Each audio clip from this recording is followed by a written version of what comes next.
The Lumeri people were gentle by nature.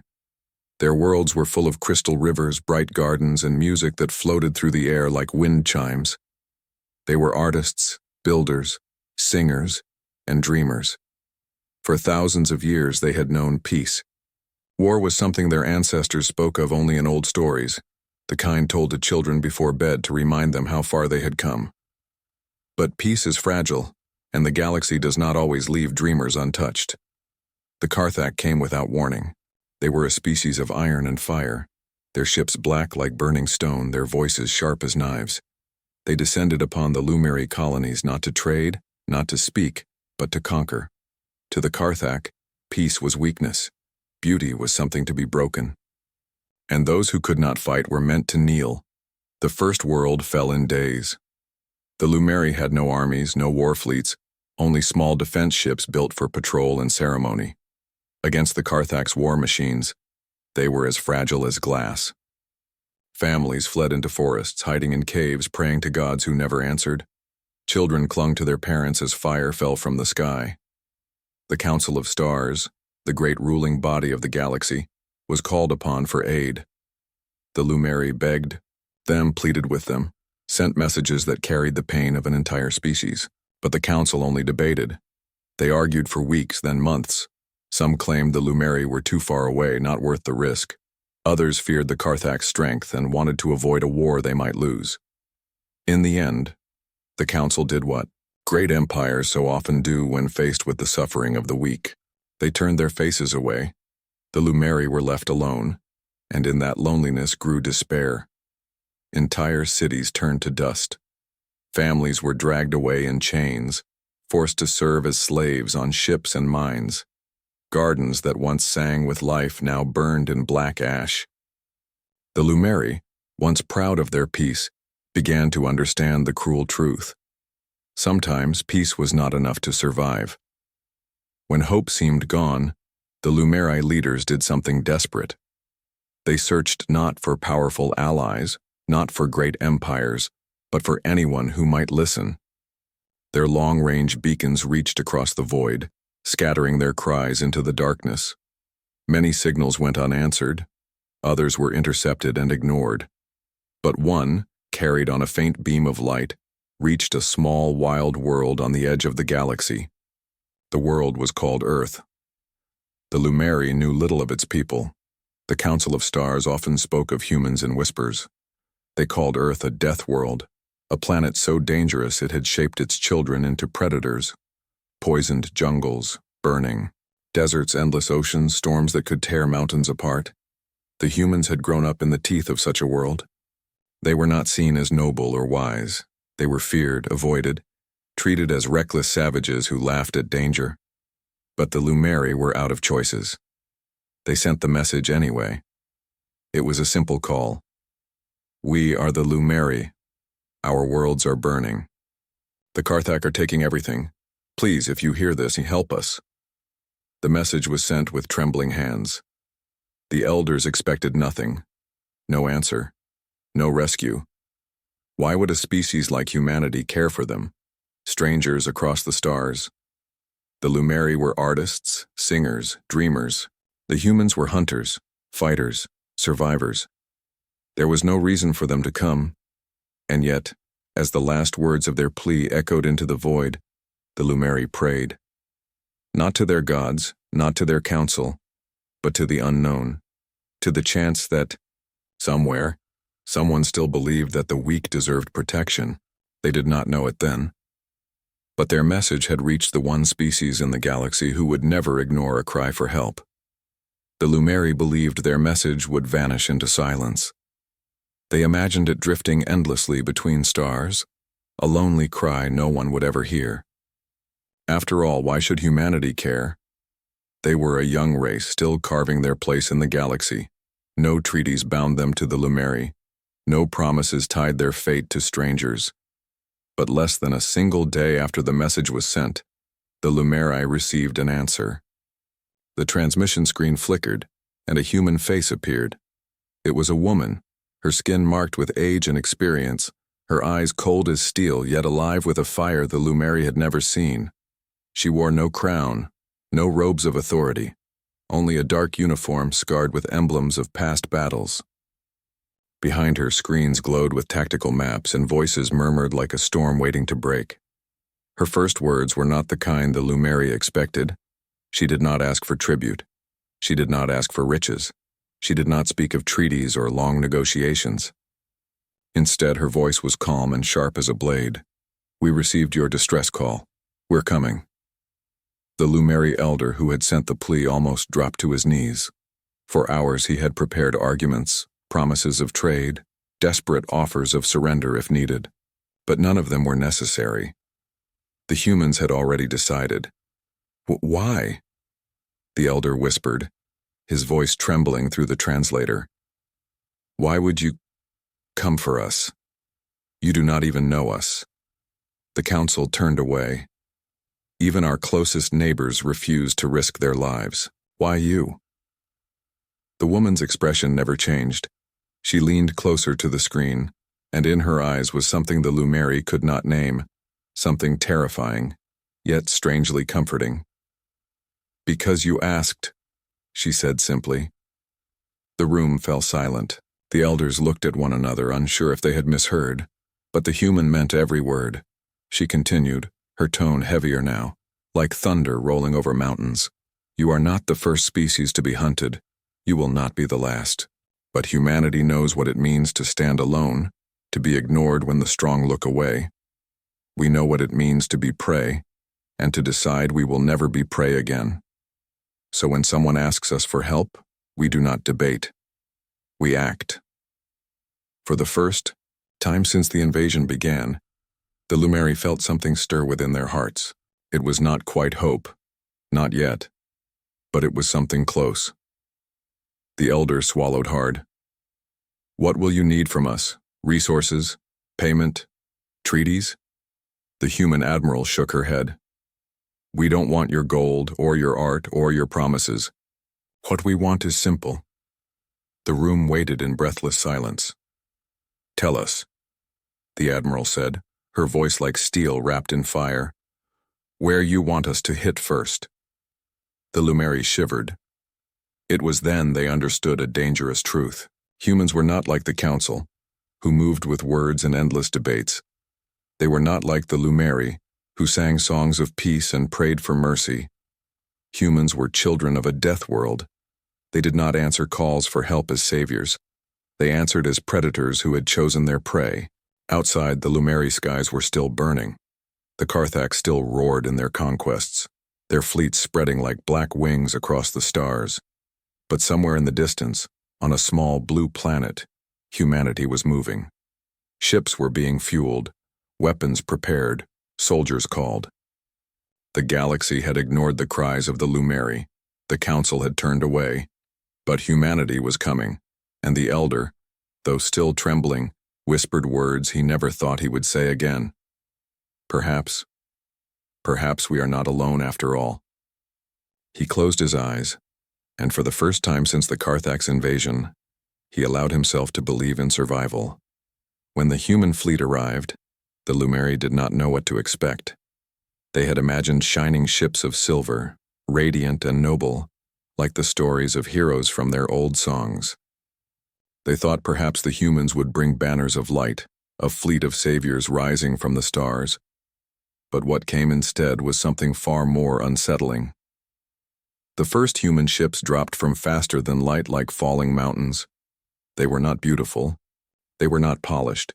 Their hulls were scarred with battle wounds, jagged and uneven, painted with symbols the Lumeri did not understand. Some looked like animal teeth, others like streaks of blood across steel. Their engines rumbled low, like thunder trapped inside metal. To the Lumeri, they did not seem like vessels of rescue. They looked like predators made into machines. The elders gathered nervously at the landing site. Their hands shook as they waited. Then the human soldiers disembarked. The Lumeri had never seen beings like them. The humans walked in heavy armor, black and gray with visors glowing faintly.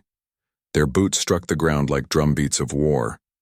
Their faces, when visible, were marked with streaks of clay, ash, or paint, rituals the Lumeri did not understand. They carried weapons larger than a Lumeri child, weapons that hummed with quiet power, and yet their eyes were calm, too calm. The Lumeri elder stepped forward, trembling. He was old, his robes white with age, his hands weak. He had spent his life tending gardens and teaching songs, not standing before soldiers. Still he tried to speak. "Well, we welcome you," he said softly, his voice shaking.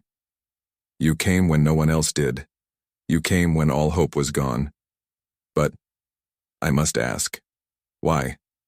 Why would your people risk so much for us when others would not even lift a hand?" For a moment, the human soldiers were silent. Then one of them, an officer with sharp eyes and scars across his face, adjusted his rifle and spoke. His voice was low, almost casual, but it carried a weight that made the Lumeri shiver. "Because you asked for help." The elder blinked, his throat dry. "So simple, that is all?" The soldier nodded once. "That is all." The Lumeri did not know what to say. He looked into the eyes of the humans and saw no hesitation, no second-guessing, no greed. But what he saw instead frightened him more than the Karthak ever had. In those eyes was a kind of certainty, a decision already made, a predator's focus. The elder felt his knees weaken. These were not saviors. These were not saints sent from the heavens. Humanity had not come because of honor or duty. They had come because something inside them refused to ignore a cry for help. They had come because the death world had made them hard, and that hardness now stood between the Lumeri and extinction.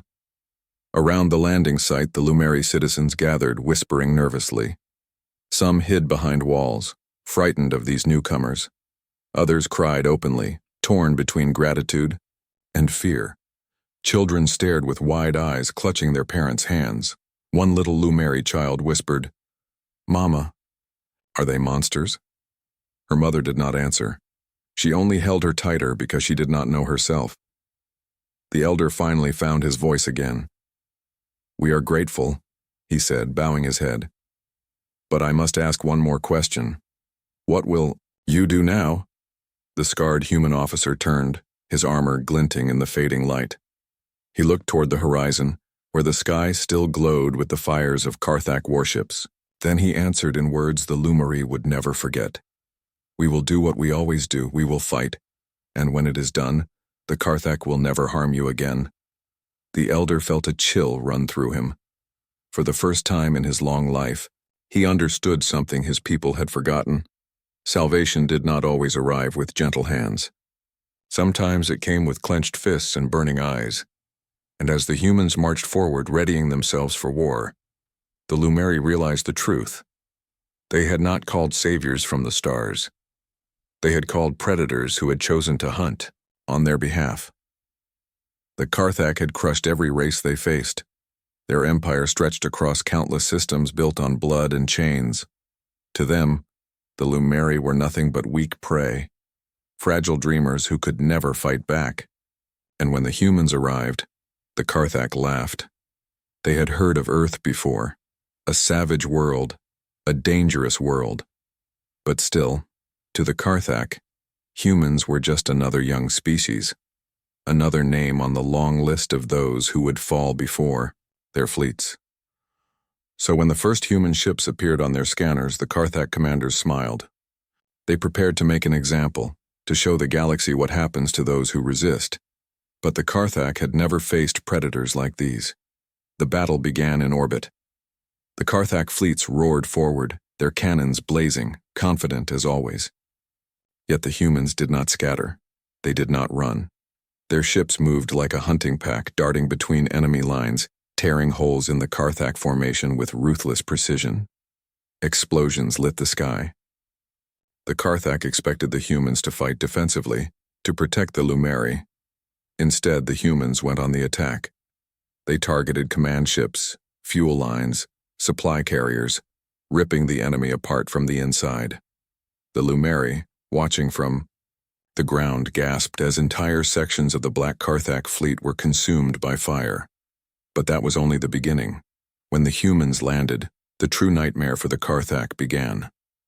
On the burning plains of the occupied Lumeri worlds, battles raged. The Karthak soldiers were larger, stronger, their armor thicker, but humans did not fight with size. They fought with speed, with cunning, with fury born from a world that had tried to kill them every single day of their lives. Where the Karthak charged in waves, humans vanished into cover, striking from shadows. Where the Karthak roared to intimidate, humans answered with silence and a bullet through the skull. Where the Karthak enslaved cities, humans turned those same cities into traps. Every alley became a battlefield. Every rooftop became a weapon nest. The Lumeri hid in fear, watching the chaos unfold. But slowly, they began to see something they had never imagined before. The Karthak were losing. For the first time in centuries, the predators of the galaxy were being driven back. Not by an empire, not by a council, but by a single young species that refused to stop. The elder of the Lumeri stood on a hill, overlooking the smoking battlefield below. His heart pounded as he watched human soldiers move through the ruins like shadows, their rifles flashing in deadly bursts. He turned to a young Lumeri beside him, a boy who had lost his family in the invasion. "Do you see?" The elder whispered. "Do you see what they are?" The boy's eyes were wide, reflecting the fire and smoke. They are not like us. They are not like anyone." The elder nodded slowly. "No, they are Deathworlders. Their world taught them to endure storms, to fight beasts, to survive what should have killed them. And now, they bring that strength here." Down below, the Karthak tried to regroup. They roared in anger, their commanders screaming orders, but their rage meant nothing against human discipline. The Deathworlders moved with purpose, each squad covering the other, never leaving a comrade behind. Where one fell, two more rose. By nightfall, the once invincible Karthak army was in retreat. Entire units shattered. Their war cries turned to screams of fear. The humans did not chase recklessly. They hunted, step by step, kill by kill, until the predators who had once ruled the stars were running like prey. And the galaxy watching from afar felt a shiver. For the first time, the Karthak had met a species that did not just resist them. They met a species that fought like them. No, worse. The humans fought to end them. The Lumeri had dreamed of rescue, but they had never imagined what it would look like. Rescue was not gentle. It was not clean. It was fire and smoke, the ground shaking under the thunder of human weapons. It was the sky burning with falling ships, and it came with a price. The Lumeri watched from the edges of ruined cities as humans fought street by street, building by building. For every Karthak that fell, a human sometimes fell too.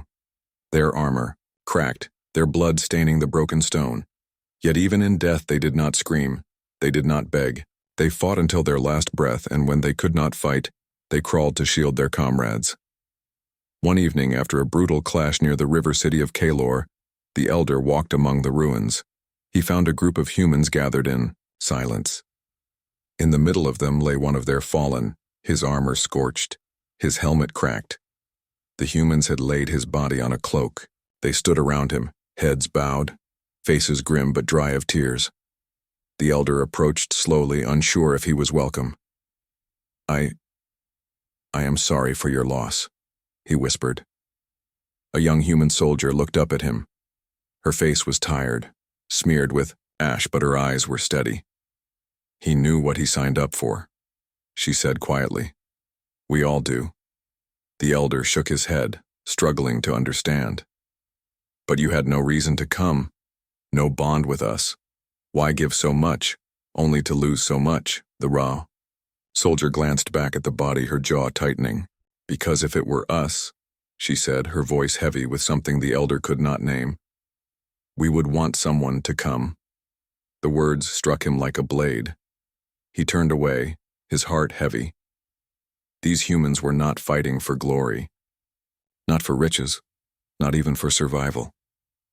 They were fighting simply because someone had asked them to. And yet, the cost was written in every grave they dug. As the war dragged on, the Lumeri saw more. They saw humans carry their wounded with care, never leaving a single comrade behind. They saw them share their food with starving Lumeri children, even when rations grew thin. They saw them laugh in the face of despair, telling jokes around firelit camps as if daring the galaxy itself to break them. But they also saw the grief. At night, when the battles paused and the stars stretched above, some humans sat apart from the others. They looked at old photographs, small hollow screens glowing softly in their hands. Pictures of families waiting light years away. Mothers, fathers, children, loved ones they might never see again. One evening, the elder passed by a soldier holding such a picture. A boy no more than 7 smiled back from the small glowing screen. The soldier's hands trembled as he stared at it. The elder wanted to speak, to offer comfort, but the words would not come. What could he say to someone who carried both the hope of others and the pain of his own sacrifice? The next day, that soldier did not return. The elder wept then, not for his people, but for theirs.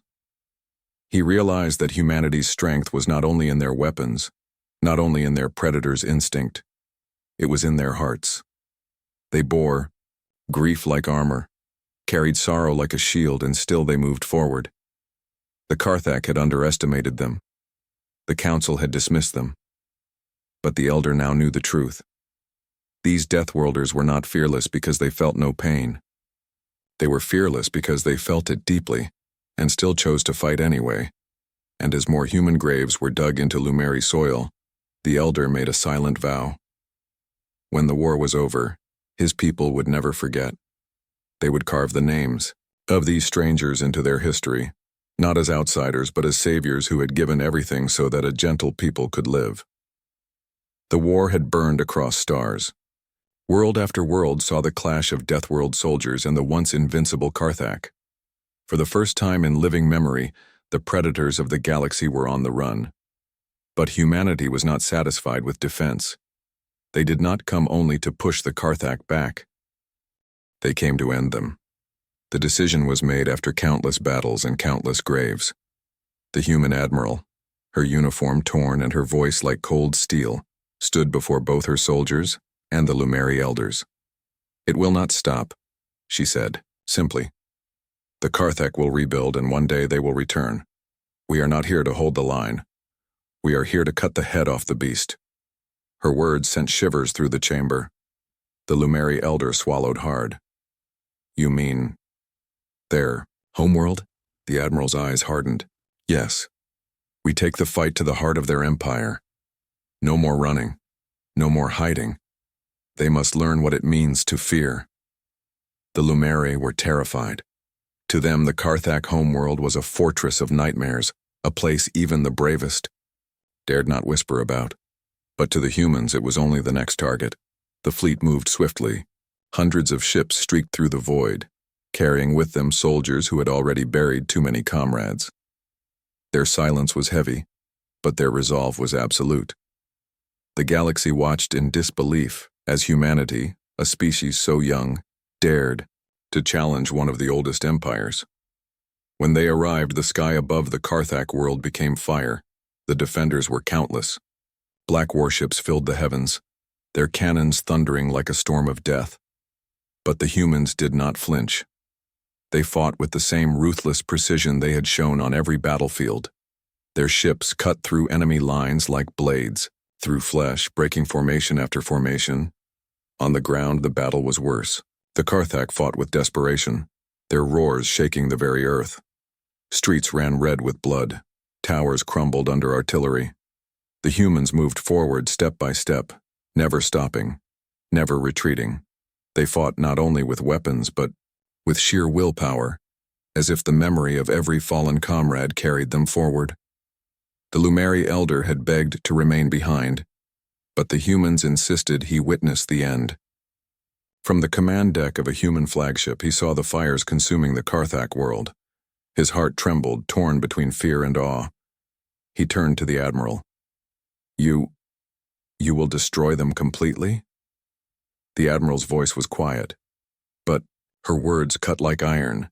"They enslaved your children, they burned your gardens, they left your people to die in chains. If we leave them alive, they will rise again.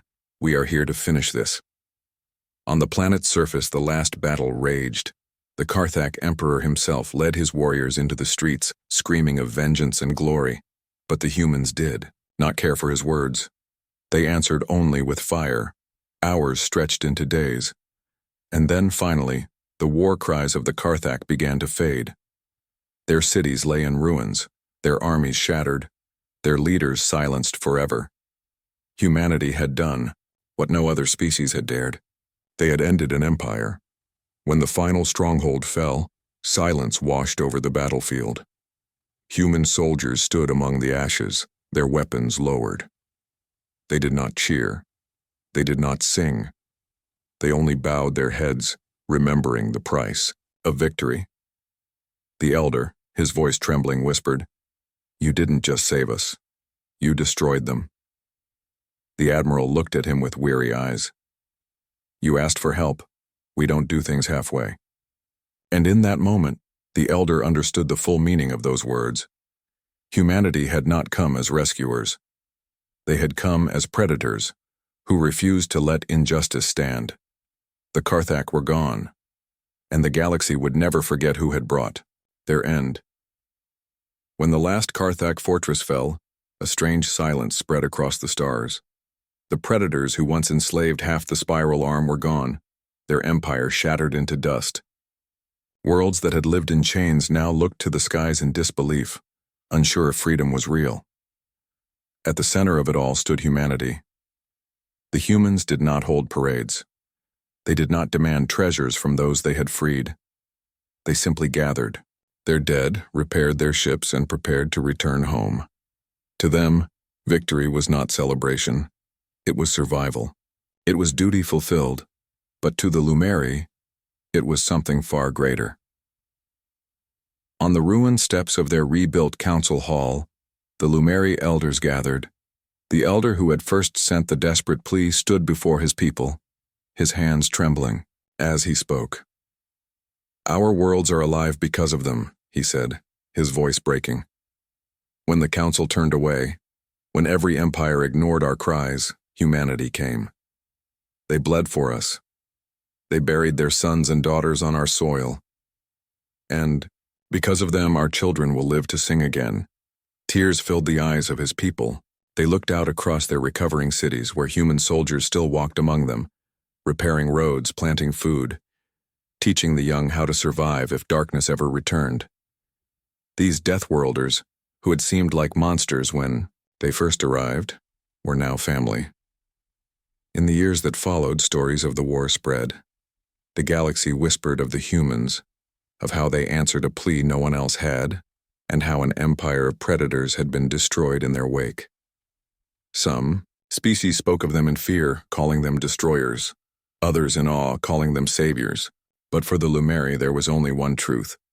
They were protectors. The elder ordered words to be carved into stone, into every rebuilt city, into the heart of their new council chamber. The inscription was simple, but it carried the weight of everything they had endured. When the stars turned away, humanity came. We asked for help. Earth's Deathworlders brought annihilation. Generations would grow up reading those words. Lumeri children would hear stories of the black ships that fell from the sky, of the soldiers with painted faces and eyes like storms, of the day humanity stood between them and extinction. And with each story, the lesson was clear. When you cry out in the dark, pray that the Deathworlders hear you. But the elder, now old and weary, knew another truth, one the galaxy often forgot. Humanity had not come because they sought power or conquest.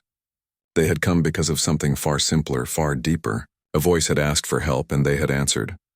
One night, standing under the stars, the elder spoke softly to a young Lumeri child, who asked why the humans had done it. "They are not gods," the elder said. "They are not angels. They are not demons. They are human. And to be human, child, is to see suffering and refuse to turn away." The child looked up at the sky, where human ships were preparing to leave, their engines glowing like falling stars. "Will they come back?" she asked. The elder smiled faintly, though his eyes were wet with tears. "They will return to their own world. But if ever we are in need again, if ever we call into the void, I believe they will hear us. That is their way. As the last human fleets departed, the Lumeri gathered on the hills, singing songs of gratitude that echoed across the valleys. And though the humans never asked for it, though they left without ceremony, the Lumeri knew they had witnessed something the galaxy would never forget. The predators had ruled through fear, but humanity had taught a greater lesson. Strength is not in cruelty, but in the choice to fight for those who cannot fight for themselves.